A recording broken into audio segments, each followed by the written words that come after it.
அனைவருக்கும் அன்பான வணக்கம். புது வெளிச்சம் நிகழ்ச்சியில் மீண்டும் இன்றைய பொழுதில் உங்கள் அனைவரையும் சந்திப்பதில் மகிழ்ச்சி அடைகிறோம். இன்றைய பொழுது நிகழ்ச்சியில் தாயகத்தில் நடக்கிற மக்கள் போராட்டங்கள் பற்றிய பார்வைகள் இடம்பெறவிருக்கின்றன. ஒன்று, கேப்பாப்புலவில் நடக்கிற மக்கள் போராட்டம் தொடர்ச்சியாக இன்று 7வது நாளாக தொடர்ந்து இடம்பெற்றுக் கொண்டிருக்கிறது. பல அரசியல் தலைவர்களும் அங்கே சென்று கொண்டிருக்கிறார்கள். பலவிதமான உத்தரவாதங்கள் அந்த மக்களுக்கு கொடுக்கப்படுகின்றன. ஆனால் அவர்கள் திட்டவட்டமாக தங்களுக்கு தீர்வு வருகின்ற வரையில், எழுத்து மூலம் இதுதான் நடக்கும் என்று அறிவிக்கப்படுகிற வரையில் இந்த போராட்டத்தை கைவிடப் போவதில்லை என்று அவர்கள் திட்டவட்டமாக தெரிவித்து அந்த போராட்டத்தை நடத்துகிறார்கள். இரவு பகலாக குழந்தைகள், பெண்கள் என்று அனைவருமாக கூடி நடத்துகிற அந்த ஒரு போராட்டம் அந்த பிராந்தியம் முழுவதிலும் அதிர்வலைகளை ஏற்படுத்தி இருக்கிறது. அதே போன்று அந்த போராட்டத்தினுடைய எதிரொலி என்று நாங்கள் சொல்லலாம். இது அருகில் புதுக்குடியிருப்பில், முல்லைத்தீவு மாவட்டத்தினுடைய இன்னும் முக்கியமான நகரம் புதுக்குடியிருப்பில் இன்னும் போராட்டத்தை மக்கள் ஆரம்பித்திருக்கிறார்கள். இந்த போராட்டம் அங்கு இருக்கக்கூடிய இராணுவ முகாமை அகற்ற வேண்டும் என்கிற கோணத்தில் முன்வைக்கப்படுகிறது. ஆக ஆக்ரோஷமான கருத்துக்கள், தமிழ் தேசிய கூட்டமைப்பு மீதான விமர்சனங்கள், அரசு மீதான அதிருப்திகள், அவற்றை தாண்டி தங்களுக்கு சொந்த நிலங்களில் தாங்கள் வாழ்வதற்கான உரிமை வேண்டும், தங்களுடைய கலாச்சாரங்கள், தங்களுடைய பிரதேசம் பாதுகாக்கப்பட வேண்டும் என்பதாக மக்கள் மத்தியிலிருந்து உருவாகி வருகிற போராட்டங்கள் என்று இவை அடையாளப்படுத்தப்படுகின்றன. ஆகவே இன்றும் தொடர்ச்சியாக அங்கு சென்றிருக்கிற எங்களுடைய செய்தியாளர்கள் பல செய்திகளை அனுப்பி கொண்டிருக்கிறார்கள். நேரடியாக முதலாவதாக கேப்பாப்புலவு பக்கம் எங்களுடைய பார்வையை கொண்டு வரலாம். கேப்பாப்புலவில் சனிக்கிழமையும் ஒரு ஊர்வலம் போராட்டம் நடைபெற்றிருக்கிறது. வடமாநில முதலமைச்சர் சி வி விக்னேஸ்வரன் அங்கே சென்று மக்களை பார்வையிட்டு இருக்கிறார். மணமுடியில் சிவாஜிலிங்கம் சென்றிருக்கிறார், ஆனந்த சங்கரி சென்றிருக்கிறார். தமிழ் தேசிய கூட்டமைப்பின் உறுப்பினர்கள் பலரும் சென்று பேசி வருகின்றார்கள். நாங்கள் கேப்பாப்புலவில் என்ன நடக்கிறது என்று பார்க்கலாம். அங்கு மக்களுடைய போராட்டத்தில் இருந்து வரக்கூடிய சில பதிவுகள்.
சுதந்திர தினம் நடைபெற்ற தினத்தின் பொழுது அதற்கு கருப்பு கொடி காட்டிய மக்கள் எதிர்ப்பினை தெரிவித்திருக்கிறார்கள். இந்த போராட்டத்தினுடைய சற்று முன்னர் அந்த காட்சிகள் சனிக்கிழமை இருந்த நிலவரம்.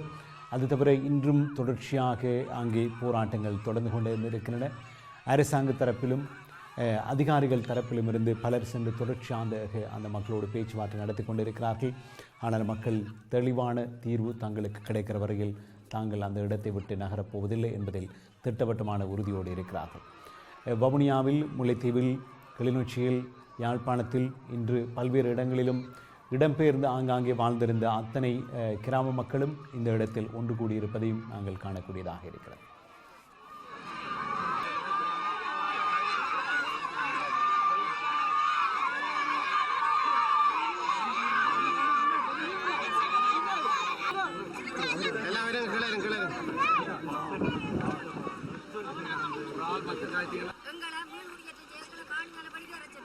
எங்களுக்கு இருக்கிறது காணி அந்த நேரம் எங்கட காணிகள் அங்கால நெடுங்கடி சைட் பக்கம் ராணுவத்தினால ஆக்கிரமிக்கப்பட்டிருந்தது. அந்த இடத்துக்கு எங்களை நாங்கள் திரும்பி போக இல்லாத பட்சத்தில் எங்களுக்கு காணி வேணும் கிராம சபைகளிடம் கேட்டாங்க. அந்த நேரம் கிராம சபை உங்களுக்கு அமைச்சர் ரிஷாட் பதீதீன் அங்கே சென்று மக்களை சந்தித்த பொழுது அவரிடமும் மக்கள் தங்களுடைய முறைப்பாடுகளை முன்வைத்திருக்கிறார். அவையால் இன்னொரு இடத்திலிருந்து வந்திருக்கிறோம். இந்த காணியை நாங்கள் குற்றொழும்பத்தாம் மனமும் சொல்லிக்கிறோம்.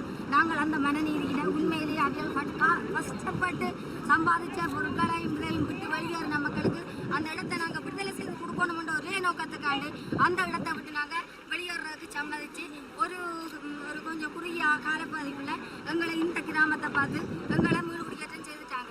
காடாக கிடந்தது, வனப்பகுதியாக கிடந்தது. எங்களை காடிங்க வெட்டி வெளியாக்கி நீங்கள் உங்கள் காணியில் இருங்கன்னு சொல்லிச்சோம். இது உங்களுக்குரிய பங்குன்னு சொல்லி எங்களை களவெட்டு திட்டங்கள் வந்து அரசாங்க அதிபரால் எங்களுக்கு காணி தந்தாங்க. நாங்கள் 2002ஆம் ஆண்டு இந்த இடத்துக்கு வந்த நாங்கள் 2008ஆம் ஆண்டு நடந்த யுத்த காலத்தின் போது நாங்கள் இங்கிருந்து இடம்பெயர்ந்து முள்ளிவாய்க்கால் பகுதி அங்கங்கு இருந்து இந்த எங்களுக்கு அமைக்கப்பட்ட கூடாரங்கள் வழிய ராமநாதன், ஆனந்தகுமாரசாமி, 7475 கதிர்ராமநலம்புரியம் பலதரப்பட்ட கிராமங்களுக்கு எங்களை ஏற்றி இறக்கி எங்களை தெரு நாய்கள் போல எங்களை அடைஞ்சு கொண்டு போய் எங்களை இருத்தினார்கள். நாங்கள் சொல்லனா துன்பத்தின் மத்தியில பிள்ளைகளையும் அவரி நிலையில வச்சுக்கொண்டு நாங்கள் படாத கஷ்டம் உங்களுக்கு நாங்கள் சொல்லவே தேவையில்லை. நீங்கள் அறிந்ததுண்டு. எங்கள் மக்கள் பட்ட வேதனைகளை நீங்கள் தெரிந்ததுண்டு. நீங்கள் உலக நாடெங்கும் பார்த்திருப்பீர்கள், எங்கள் இலங்கையில் பார்த்திருப்பீர்கள். இன்று அவர்கள் சொன்னார்கள் உங்களுக்கு காணி விடுதலை செய்து விட்டோம். அதுக்கிடையில் எங்களை 2012ஆம் ஆண்டு 9ஆம் மாதம் 25ஆம் தேதி மீள்குடியேற்றம் என்ற போர்வையில எங்களை கொண்டு எங்கள் சொந்த காணியில குடியமர்த்துவதாக கூறி எங்களை கொண்டு வட்டாப்பளை பாடசாலையில குடியமர்த்தினார். அங்கிருந்து இந்த சூரியபுர சுடலை நாங்கள் அந்த நேரம் சுடலையாக பாவித்த இடம் அதை ஃபுல்லாக டோசர் போட்டு தள்ளி எங்களுக்கு காலேக்கர் திட்டம் என்ற பெயரில் எங்களை அங்கே குடியமர்த்தினார்கள். நாங்கள் அங்கே வசித்து வருகின்றோம். எங்களால் அங்கே இங்கே 5 முழத்தில் தண்ணி எடுக்கும் எங்களால் அங்கே 40 முழத்தில் தண்ணி 50 முழத்தில் கயிறு போட்டால் தான் சார் 40 முழத்தில் அங்கே தண்ணி எழ முடியும். அதை நாங்கள் உங்களுக்கு விரிவாக கூற தேவையில்லை. உங்களுக்கு விளங்கும்.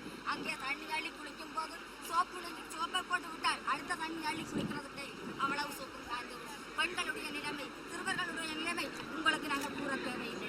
எல்லாமே விளக்கமாக நீங்கள் படிப்படியாக அரசாங்க அதிகாரிகள் இருந்த நீங்கள் உங்களுக்கு நாங்கள் சொல்லித்தான் விளங்க வேண்டுமென்றில்லை. உங்களுக்கு சகலதும் விளங்கும். எங்கள் ஆதங்கத்தை உங்களுக்கு கூற வேண்டும் என்பதற்காக நாங்கள் விளக்கமாக சில கருத்துக்களை கூறுவோம்.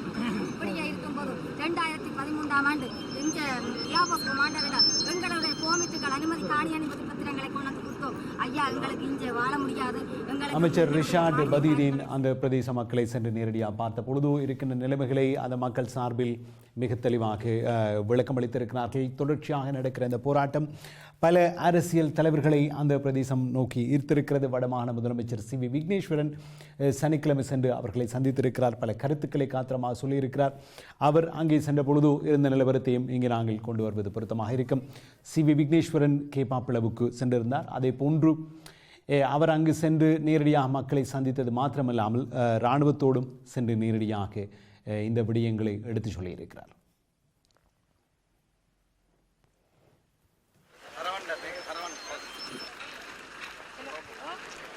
கேப்பாப்பிளவு இராணுவ முகாம் மிகப்பெரிய அளவு நிலப்பரப்பில் மிக பெரிய அளவில் கட்டமைக்கப்பட்டிருக்கிற ஒரு கேந்திர முக்கியத்துவம் வாய்ந்த இராணுவ நிலையம், இராணுவ முகாம்.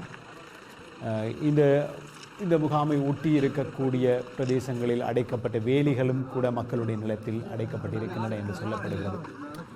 ஆக இராணுவத்தோடும் பேசி பொதுமக்களோடும் பேசி வந்திருக்கிற சூழலில் அவர் பத்திரிகையாளர்களோடும் பேசினார். அதற்கு முன்னதாக பொதுமக்கள் அவரிடம் பல கருத்துக்களை பகிர்ந்து கொண்டார்கள்.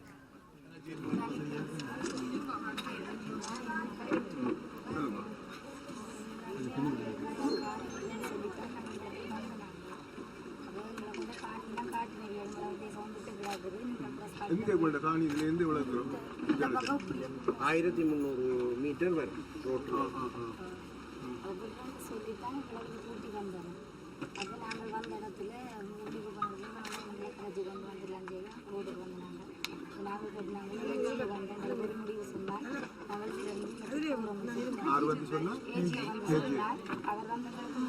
இந்த போராட்டங்கள் தொடர்வது குறித்து இராணுவம் பலவிதமான அச்சுறுத்தல்களை மறைமுகமாக விடுத்திருந்ததாக கூறப்படுகிறது. இருப்பினும் தாங்கள் உயிரிழக்கவும் தயார், தீக்குளிக்கவும் தயார், தீர்வு கிடைக்கிற வரையில் இடத்தை விட்டு அகல மாற்றோம் என்கிற மக்களுடைய உறுதி அவர்களை அங்கே போராட வைத்திருக்கிறது. குழந்தைகளும் அங்கு வந்து இந்த போராட்டத்தில் பெற்றோர்களோடு இணைந்து கொண்டிருப்பதையும் இங்கே குறிப்பிடலாம். தமிழ் தேசிய கூட்டமைப்பினுடைய நாடாளுமன்ற உறுப்பினர்களும் அங்கே சென்று வந்திருக்கிறார்கள். இரா சம்பந்தன் இந்த விடயத்தில் நடவடிக்கை எடுக்காமை அல்லது மக்களை சந்திக்காமை மக்கள் மத்தியில் கடும் கோபத்தை உருவாக்கியிருப்பதையும் குறிப்பிடலாம்.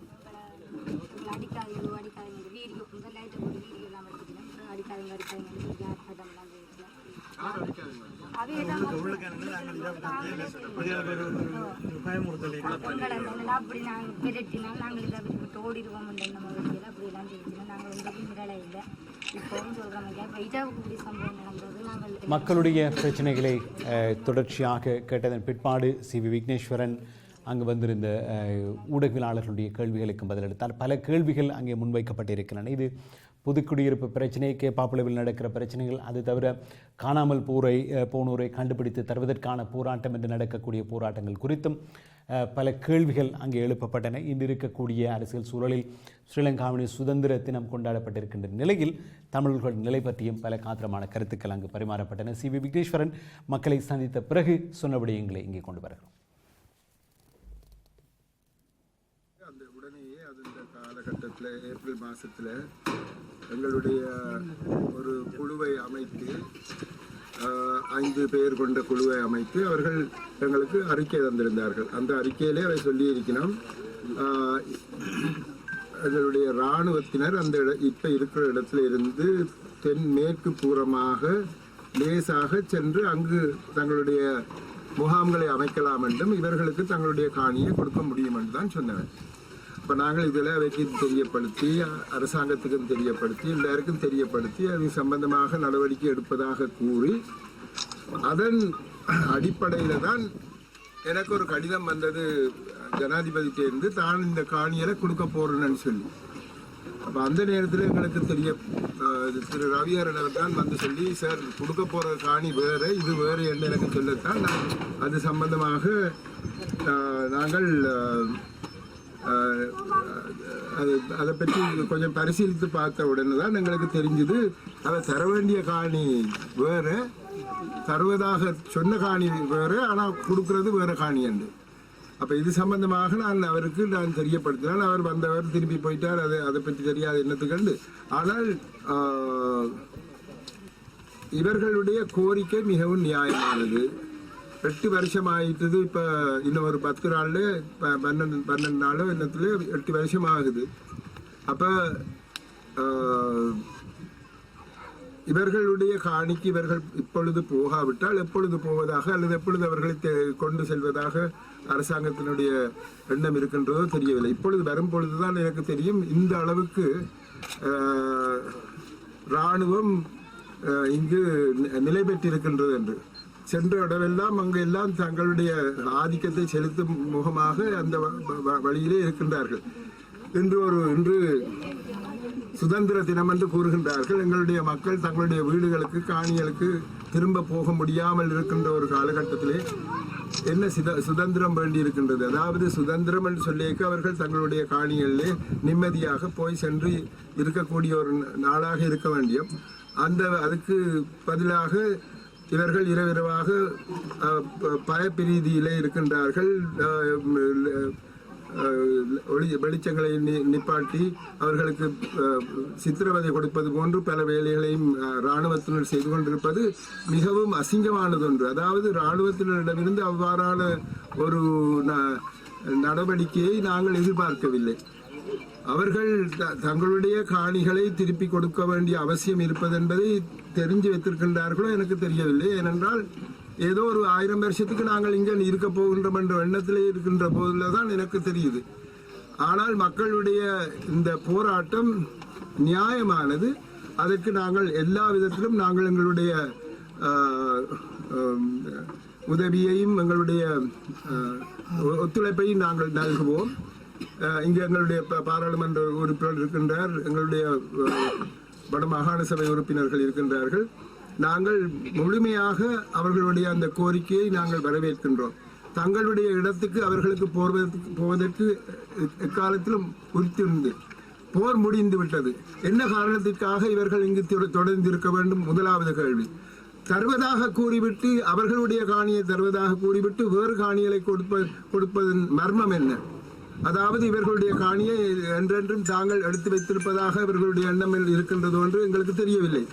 நாங்கள் பலவிதமான நடவடிக்கைகளை எடுத்துக்கொண்டு வந்திருக்கின்றோம். இவற்றை பற்றியெல்லாம் அரசாங்கத்துக்கு சொல்லி வந்து கொண்டிருக்கின்றோம். ஆனால் அவற்றை பற்றி அவர்கள் போதிய அளவு கவனம் எடுப்பதாக எங்களுக்கு தெரியவில்லை. மாண்புமிகு ஜனாதிபதிக்கு கூட பல விடயங்கள் தெரியாமல் இருக்கின்றது என்பது என்னுடைய கருத்து.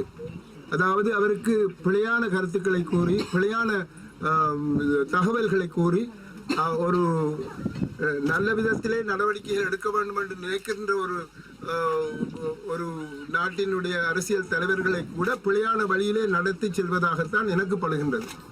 ஆகவே நாங்கள் இப்பொழுது இந்த வடமாகாணத்தின் அடுத்த பக்கத்தில இருந்து நான் இங்கே வாரேன். நான் இந்த இடத்துல பேர் பூநகரியில ஒரு நீர் திட்டம் ஒன்று திறக்க போனால் இவர்கள் சம்பந்தமான அந்த விடயங்கள் கேள்விப்பட்டவுடனே இப்பொழுது வருகின்றேன். இன்று சுதந்திர தினம் என்று கூறுகின்றார்கள். ஒரு சுதந்திர தினத்திலே இவர்கள் என்ன மாதிரியான சுதந்திரம் இவர்களுக்கு இருக்கின்றது என்பதை உங்களுடைய பத்திரிகைகளிலே போட்டு காட்டுங்கள். என்ன மாதிரியான சுதந்திரத்தை எங்களுடைய மக்கள் ஒரு சுதந்திர தினத்திலே என்ன நடக்கின்றது அவர்களுக்கு என்று. ஆகவே நாங்கள் யாவரும் சேர்ந்து கட்சி பேதமின்றி இவர்களுடைய பிரச்சனையை நாங்கள் அணுக வேண்டும். இது சம்பந்தமாக நாங்கள் முழுமையாக அரசாங்கத்துக்கு எடுத்து கூறி இராணுவத்தினர் இந்த இடங்களில் இருந்து வெளியேற வேண்டும் என்பதுதான் எங்களுடைய கோரிக்கை. வடமாகாண முதலமைச்சர் சி.வி. விக்னேஸ்வரன் அங்கே சென்று பல கருத்துக்களை சொல்லியிருக்கிறார். நீண்டதாக கருத்து பரிமாணங்கள் தொடர்ச்சியாக நடந்து கொண்டிருக்கின்றன. பலவிதமான கேள்விகள் நேரம் கருதி நாங்கள் அந்த இடத்தில் அதனை நிறுத்தி அடுத்தடுத்த காட்சிகள் நாங்கள் செலவிருக்கிறோம். பல போராட்டங்கள் புதுக்குடியிருப்பில் ஒரு போராட்டம் ஆரம்பமாகி இருக்கிறது. இடைவேளைக்கு பிறகு புதுக்குடியிருப்பு போராட்டம் பற்றிய எங்களுடைய பார்வையை திருப்பலாம். இதே போன்று வடமாகாண உறுப்பினர் சிவாஜிலிங்கம் அங்கே சென்றிருந்தார். அதுபோன்று ஆனந்த சங்கரி சென்றிருந்தார். சிவாஜிலிங்கம் அங்கே சில கருத்துக்களை மக்கள் மத்தியில் சென்று சொல்லியிருந்தார். அதனை இங்கே நாங்கள் கொண்டு வரலாம். கேப்பாப்புலவு பற்றி இன்றைய பொழுது பேசிக் கொண்டிருக்கிறோம். சொல்லியிருக்கோம் 534 ஏக்கர் காணி பொதுமக்களுக்கு சொந்தமான காணிகள், அவருடைய பூர்வீக காணிகள். இப்ப நீங்கள் அரச காணி என்று சொன்னாலும் காட்டு திணைக்களம் என்று சொன்னாலும் அவ்வளவு கையளிக்க வேண்டும். அதை சொல்லியிருக்கார். நான் உங்கள் இந்த கோரிக்கை மேலிடத்துக்கு அனுப்புறது. அரசாங்க அதிபர் கூட இவர்களுடைய சரியா கதைக்காமல் சும்மா 244 கடதாசியில் எழுதி கொடுத்தால் சிக்கல்ல மாட்டி நிற்கிறார். ஆக குறைஞ்சது எங்களுடைய மக்களுக்கு கடைசி ஏக்கர் விடும் வரை நாங்கள் இதை வலியுறுத்துவோம், திருக்கி நிற்போம். பொதுமக்களையும் நாங்கள் ஒன்று நிப்பாட்டு கொண்டு எங்களால் கேட்க முடியாது. முதலமைச்சர் என்ற ரீதியில் நீங்க அவர் என்ன நடவடிக்கை முதலமைச்சர் என்ற ரீதியில் அவர் என்ன நடவடிக்கை எடுக்க போறார்?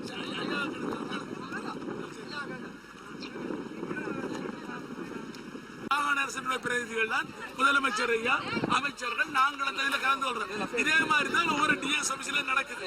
இதுல உள்ள சிக்கல் இந்த போராட்டம் இதை நீங்க வந்து ஒரு வரியில சொல்லலாம். இதுக்குத்தான் நாங்கள் உச்சபட்சம் அதிகார பயிர்வை கேட்கிறோமே ஒழிய இன்றைக்கு இருக்கிற அறகுறையை வச்சுக்கொண்டு மக்களுக்கு முடிஞ்ச அளவு முதலமைச்சரும் சரி மாகாண உறுப்பினரும் சரி இப்ப வந்து ஒரு பொறுப்பேற்ற பதிலத்தான் சொல்லிட்டு போறாங்க. இந்த காலத்தில் விஞ்ஞாபனத்தில் என்ன சொல்லியிருந்தீர்கள்? முதலமைச்சராக ஐயாவை கொன்றைக்குள்ள அவர் முதலமைச்சர் நீதித்துறை உயர் பதவியில் இருந்தவர். எந்த அரசாங்கம் எந்த சட்ட சிக்கலை கொண்டு வந்தாலும் சட்ட ரீதியாக அதை தகர்த்து மாகாண சபையை வழிநடத்தக்கூடியவர்.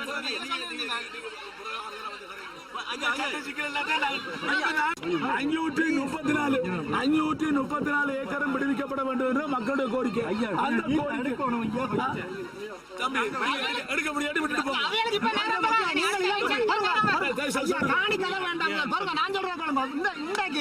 நாட்டினுடைய எதிர்கட்சி தலைவராக கூட சம்பந்தன் ஐயாவை மக்கள் வேகமெனதான் கொண்டு விட்டது. அந்த சம்பந்தன் ஐயா இன்றைக்கு என்ன செய்கிறார்? இன்றைக்கு நாங்கள் கருப்பு பட்டி அணிய அங்க பயந்த ஜனாதிபதியோட நின்று ஓரின மக்களும் ஒன்று சேர்ந்து சுதந்திர தினம் கொண்டாடுறாங்க. இதை இடத்துக்கு ஐயா மக்களை தான் போராடினாங்க. இதை மட்டும் நீங்கள் யாழ்ப்பாணம் கச்சேரிக்கு முன்னால போராடினாங்க. மக்கள் போராடி கொண்டிருக்கிற சமகாலத்தில் அரசோடு பேசுகிறோம் என்று கூறி மக்களுடைய நியாயமான கேள்விகளுக்கு பதில் சொல்ல முடியாத நிலையில் மக்களுடைய விமர்சனத்துக்கு தமிழ் தேசிய கூட்டமைப்பினர் தலைவர்கள் உள்ளாகுகின்ற நிலைமைகளை அந்த போராட்டத்தில் நாங்கள் பார்க்கக்கூடியதாக இருக்கிறது. அங்கே மக்கள் குறிப்பாக குழந்தைகள் இன்னும் பல பேர் பல கருத்துக்களை சொல்லியிருக்கிறார்கள். இந்த போராட்டத்தில் பெற்றோர்களோடு சேர்ந்து அவர்கள் இந்த போராட்ட களத்தில் இறங்கியிருக்கிறார்கள். அந்த குழந்தைகள் என்ன சொல்கிறார்கள் என்று நாங்கள் கேட்க வேண்டும்.